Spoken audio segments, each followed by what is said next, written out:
लोगों के मन में बहुत कंफ्यूजन है इन दोनों चीजों को लेके। स्क्रैप इंपोर्ट और डोमेस्टिक स्क्रैप में क्वालिटी का क्या डिफरेंस होता है?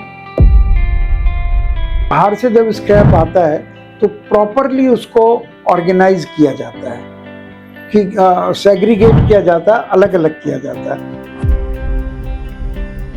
सर, स्क्रैप इंपोर्ट करने के लिए आईईसी इंपोर्ट एक्सपोर्ट कोड और कौन कौन सा लाइसेंस मैंडेटरी है? दोस्तों बहुत बहुत नमस्कार आपका। आप स्क्रैप की सीरीज देख के आए और आपको स्क्रैप का बिजनेस स्टार्ट करना है लोकल लेवल पे या फिर इंपोर्ट एक्सपोर्ट। तो आपको क्या करना है, क्या नहीं करना, कुछ भी नहीं करना। आपको नीचे दिए गए नंबर पे कॉल करना है डॉक्टर शिव गुप्ता सर को। और सर के पास 49 साल का एक्सपीरियंस और 28 कंट्री में ट्रेवल कर चुके हैं सिर्फ स्क्रैप इंपोर्ट से। अब बात करते हैं कि पर्सनल चीज, कि आपको पर्सनली काम करना है। जी हाँ, पर्सनली काम करना तभी तो स्टार्ट करोगे। तो वो पर्सनल क्वेश्चंस आपके बहुत सारे होते हैं, तो वो स्पेशली जो छवि मैम है वो इस वीडियो में आपसे पूछेंगी सर से। और उसमें क्या है सर, अगर लोकल का सवाल होगा तो मेरे से पूछेंगी, इंपोर्ट एक्सपोर्ट का होगा तो सर से पूछेंगी। अब मैं आपको बताता हूँ, मैं पिछले 5 साल से डॉक्टर शिव गुप्ता सर के साथ हूँ, क्योंकि मैंने एक्सपीरियंस लिया है सर से और तभी मैं इस वीडियो में आपके पास आया। और इस वीडियो में एक्चुअल में वो मेंबर है जो कि डायरेक्ट बिजनेस कर रहे हैं और जिन्होंने बिजनेस कर रखा है, वो आपको सवाल करेंगे और वो पर्सनली आपसे सारी डिटेल पूछेंगे। तो चलिए करते हैं स्टार्ट वीडियो की और आपके डिटेल के सवाल के जवाब देने के लिए। चलिए स्टार्ट करते हैं। मैम प्लीज आप क्या पूछना चाह रहे हैं? सर, मेरा पहला क्वेश्चन ये है, लोगों के मन में बहुत कंफ्यूजन है इन दोनों चीजों को लेके। स्क्रैप इंपोर्ट और डोमेस्टिक स्क्रैप में क्वालिटी का क्या डिफरेंस होता है? सर ये तो एक्चुअल में सवाल वो है, जैसे मेरे को लगता है कि किसी अच्छे मेंबर ने पूछा होगा। जी सर। जी देखिए, क्वालिटी का कोई बहुत बड़ा डिफरेंस नहीं है। और जिस देश का स्क्रैप होता है उस देश की चीज़ें उसमें शामिल होती हैं। इंडिया में बहुत लोकल स्क्रैप बहुत निकलता है, क्योंकि लोहे की चीज़ें बहुत, बाल्टी है और कुछ किचन के आइटम है, साइकिल है, ये है, कुर्सियाँ, चेयर, ये सब तो इस तरह का निकलेगा। और विदेश वाले में विदेश के स्टाइल का निकलेगा। लेकिन क्वालिटी वाइज वो क्वालिटी डिपेंड करती है कि उसमें आयरन कंटेंट कितना है। जी। अच्छा, तो आयरन कंटेंट तो चाहे इंडिया का हो चाहे बाहर का हो, सब में बराबर होगा। तो इसलिए क्वालिटी वाइज कोई फर्क नहीं है। वैसे दोनों पर इस सर तरह उसकी से जो क्वालिटी है वो अच्छे रेटों में भी जाती है, क्योंकि देखा जाए अगर अपन लोकल लेवल पे काम कर रहे हैं, मैंने पर्सनली नोट करा, मैं वैसे स्क्रैप का काम करता नहीं है वाला एचएमएस का, तो उसमें क्या है सर, अगर पर्सनली मैं आपसे बात करूं तो जैसे अपन काम करते हैं अभी लोकल लेवल पे, लोकल में क्वालिटी क्या है 3-4 रुपए ऊपर जाती है मैसेज रेट से। हाँ अगर मैसेज रेट नहीं पता तो आप देख लीजिएगा, हमारा एप्लीकेशन है उसमें व्हाट्सएप पे रेट वगैरह आते हैं सारे। और वहीं अगर बात करें हम पर्सनल बाहर के इम्पोर्टेड माल की, तो वो 7 से 8 रुपए ऊपर जाता है। ऐसा क्यों होता है फिर?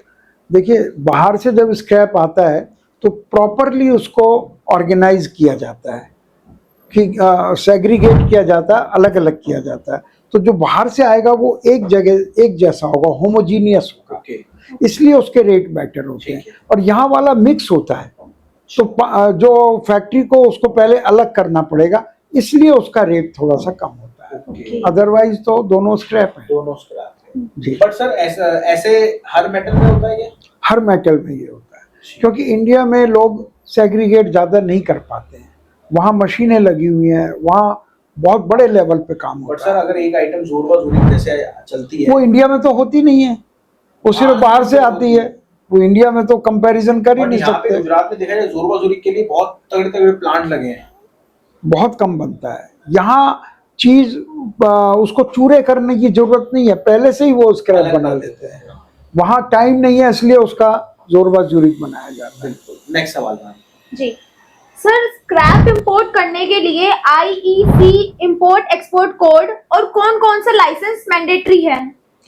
ये तो बहुत बड़ा सवाल आ गया है। ये सिर्फ क्वेश्चन अगर आपने इस वीडियो में देख लिया ना, तो मैं कह रहा हूँ आगे और पीछे कोई फायदा नहीं, इस टॉपिक पे आप कवर कर लेना, क्योंकि ये लाइसेंस सर और मैं पर्सनली डिस्कस करेंगे आपके लिए और आपको पूरा बताएंगे क्या क्या चीज चाहिए।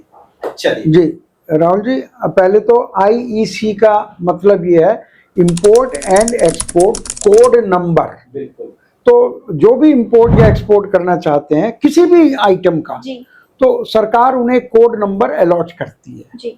एक अकाउंट नंबर अलॉट करती है। अच्छा, कईयों का एक मिथ होता है सर कि बहुत महंगा मिलता है, नहीं नहीं, कितने का ऐसा मिलता नहीं है? है। कितने का नहीं है, रजिस्ट्रेशन चार्जेज है, जैसे आधार कार्ड के 50 या 100 रुपए हैं, इसके 300-400 रुपए होंगे हाँ, 500 रुपए बस मैक्सिमम। बट इसके लिए आपको जीएसटी चाहिए, ठीक है, हाँ। आपका पैन कार्ड चाहिए, KYC चाहिए। अकाउंट नंबर हाँ। चाहिए, केवाईसी पूरी चाहिए, और फिर जाके आपको इम्पोर्ट एक्सपोर्ट कोड मिलता है। पर ऐसा कुछ नहीं है कि, और बाकी जो डॉक्यूमेंट्स पूरे आपको अगर करने हैं, तो आपका जो सेशन होता है, हाँ, देखिए, ये अगर आप यहाँ इस सेशन में बताना बहुत मुश्किल है। पॉसिबल नहीं है, पर फिर भी थोड़ा बहुत मैं बता दूंगा, जो भी मेरे को सर से नॉलेज है मैं बताऊंगा। अगर आपको पर्सनली सर से मीटिंग करनी है और पर्सनली ये सारी चीजें पूछनी है, तो कुछ भी नहीं करना, आपको दिए गए नंबर पे कॉल करो और मैम को बोलना है, मैम का नंबर दे रहा हूँ, मैम को बोलना है, मैम मेरे को पर्सनली मीटिंग करनी है सर से।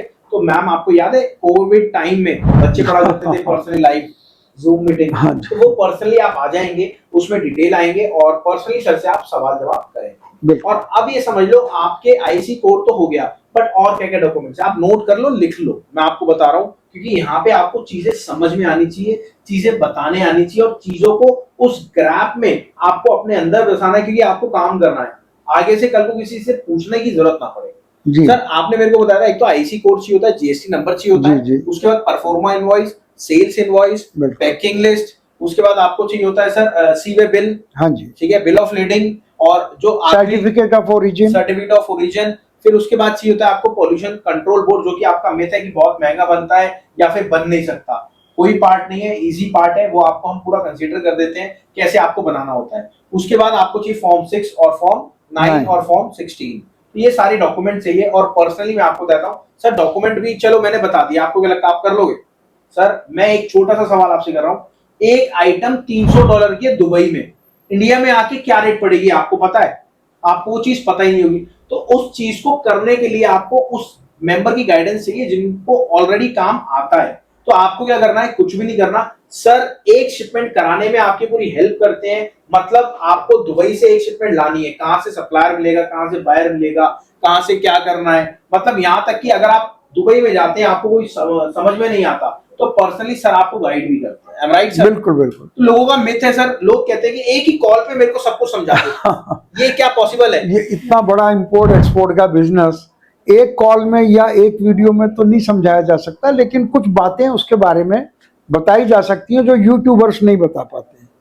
बहुत सारे यूट्यूबर्स हैं, वो कुछ ना कुछ बताते हैं, और हम तो यूट्यूबर्स हैं नहीं, हम तो खुद अपना बिजनेस करते हैं, तो इसलिए उनमें थोड़ा सा फर्क रहता है।